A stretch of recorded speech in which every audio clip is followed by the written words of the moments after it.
The broken tractor. In the small town of Willow Creek, everyone knew Mr. Jenkins. He had the largest farm in town, with acres of wheat fields that stretched beyond the eye could see. His pride and joy, though, was his old, rusted tractor. It was a beast of a machine, slow but reliable, until one fateful summer when it broke down. The whole town heard about it. Folks would say, if Mr. Jenkins' tractor is out, that farm's as good as closed. Without the tractor, the wheat wouldn't get harvested, and Mr. Jenkins would lose his crop. One morning, young Bobby, the mechanic's apprentice, was walking past the farm when he saw Mr. Jenkins pacing around the broken tractor. "Hey, Mr. Jenkins," Bobby called out. "What's wrong?" Mr. Jenkins sighed, wiping his brow.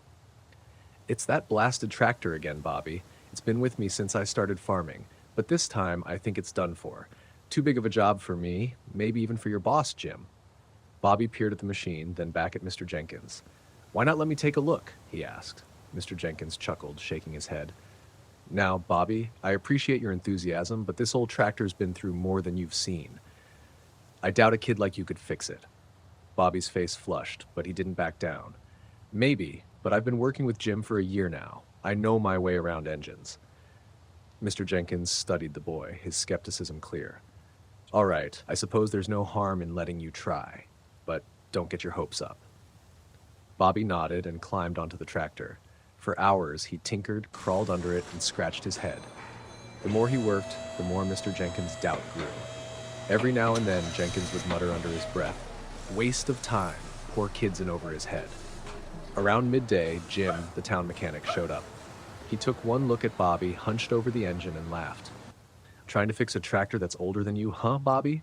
Jim teased. Bobby shrugged but didn't stop working. "Someone's got to try." Jim leaned against the fence, arms crossed. "Well, don't let me stop you, but if you can't figure it out, leave it to me." Bobby stayed silent, determined to prove himself.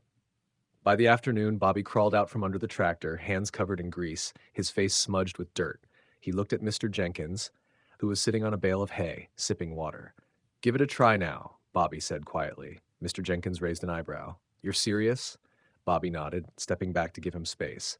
Mr. Jenkins climbed into the tractor, turned the key, and the engine sputtered, choked, and died. Jim shook his head. "Nice try, Bobby. Let's see if the grown-ups can..." Suddenly, a loud clank echoed from the engine, followed by a smooth hum. The tractor roared to life. Mr. Jenkins' eyes widened in disbelief. "Well, I'll be! It's running!" Bobby grinned, wiping his hands on his overalls.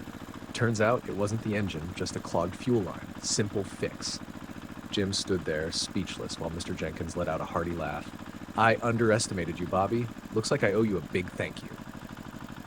As Mr. Jenkins drove the tractor away, Jim clapped Bobby on the back. "You did good, kid. Guess you proved us wrong."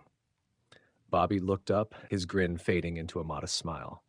Sometimes it's not about knowing everything. It's about seeing the small things that others miss.